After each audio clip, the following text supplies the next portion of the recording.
শুভ সকাল বন্ধুরা, নমস্কার। আজকে আমি একটা নতুন রেসিপি দেখাবো, চিংড়ি মাছ বাটা। তো চিংড়ি মাছের বাটা কিভাবে করব আপনারা দেখতে থাকুন। লবণ দিয়ে দিলাম, হলুদ দিয়ে দিলাম পরিমাণ মতো। এবারে ভালো করে মেখে নেব। বন্ধুরা, চিংড়ি মাছ তো ভেজে নেব, তার আগে আমি একটু পোস্তও ভেজে নেব। পোস্ত নিয়ে নিয়েছি বাটিতে, দেখতে থাকুন। তো কাঠখোলায় আমি পোস্তটাকে প্রথমে ভেজে নেব। কড়াইটা গরম হয়ে গেছে আর কাঠখোলায় পোস্তটা আমি দিয়ে দিলাম। একটু নেড়ে চেড়ে নেব। পোস্ত ভাজা হয়ে গেছে, পোস্তটাকে ঢেলে নিলাম বাটিতে। মাছটাও ভেজে নিলাম বন্ধুরা, ভাজা হয়ে গেল। এবার আমি মাছটা হালকা ভেজেছি, পোস্তটা মিক্সিতে নিয়ে নিলাম বন্ধুরা। দুটো কাঁচা লঙ্কা দিয়ে দিলাম আর কয়েকটা কাজু দিয়ে দিলাম। এবারে অল্প পরিমাণ মতো জল দিয়ে দিব। এবার পোস্তটাকে বেটে নেব মিক্সিতে, কেন শহরের বাড়ি তো, আমাদের তো পাটানো শিলনোড়া ব্যবহার করা হয় না, আমরা একটু মশলা করি। এবারে আমি পোস্ত, লঙ্কা আর কাজুটা বেটে নেব। তো পোস্ত, কাজু, কাঁচা লঙ্কা বাটা হয়ে গেছে আর সাথে একটা বাটি নিয়ে নিয়েছি বন্ধুরা। এবারে আমি ঢেলে নেব। বাটা হয়ে গেছে, বাটিতে ঢেলে নিলাম। এবারে আমি এই যে ভেজে রাখা চিংড়ি মাছটা একটু বেটে নেব মিক্সিতে। চিংড়ি মাছটাও বেটে নিয়েছি বন্ধুরা। এবার আমি হাত দিয়ে বের করে নেব। এই দেখুন,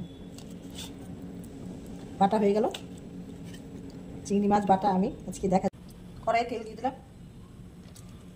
পেঁয়াজগুলো দিয়ে দিলাম।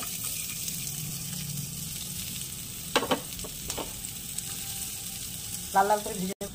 তো বন্ধুরা, পেঁয়াজগুলো লাল লাল হয়ে গেছে। এবারে রসুনগুলোও দিয়ে দেবো, দুই ফাঁক করে রেখেছি। আর কয়েকটা লঙ্কা কুচিও দিয়ে দেবো। বাড়িতে কিছু না থাকলে বন্ধুরা অল্প পয়সা রেখেছি, আপনারাও করে যখন খাবারটা ভালো লাগে না। ভাজা হয়ে গেছে, এবার আমি চিংড়ি মাছটা দিয়ে দেবো। মাছ বাটাটা দিয়ে দিলাম, লাল হয়ে গেছে। এবারে বেটে রাখা পোস্ত, কাজু, কাঁচা লঙ্কাটাও এর মধ্যে দিয়ে দেবো।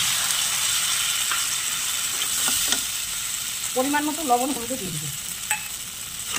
এবারে ভালো করে ভেজে নেব।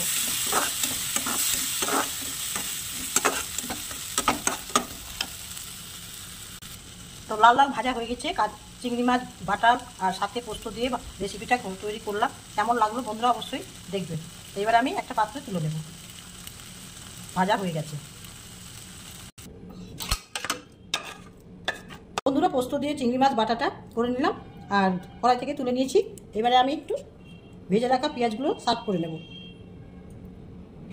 তো থালাতে ভাত নিয়েছি বন্ধুরা, আর আমি এই যে চিংড়ি মাছ বাটা পোস্ত দিয়ে এবার আমি রেসিপিটা একটু খাবো।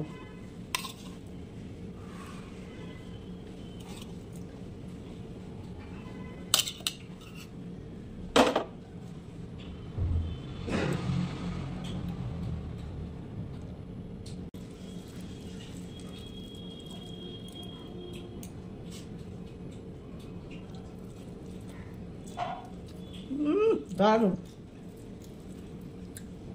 এত সুন্দর রেসিপি, মন ভরে গেল খেয়ে বন্ধুরা। অবশ্যই আপনারা এইভাবে রান্না করে খাবেন।